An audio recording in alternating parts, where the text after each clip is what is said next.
দোকানে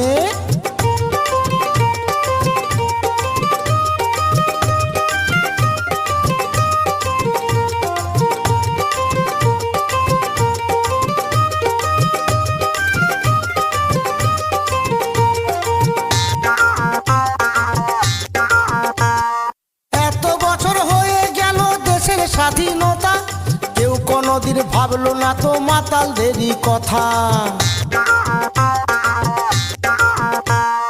মদ খেলে কি আনন্দ বলছি তবে শুন, মনটা যে হয় রাজার রাজা এমনি মদের গুণ। কে লিখেছে দেওয়ালে মদ ছাড়ো গোপনে, কে লিখেছে দেওয়ালে মদ ছাড়ো গোপনে। মদ আমাদের দিতে হবে রেশন দোকানে, মদ কেন পাবো না আমরা রেশন দোকানে।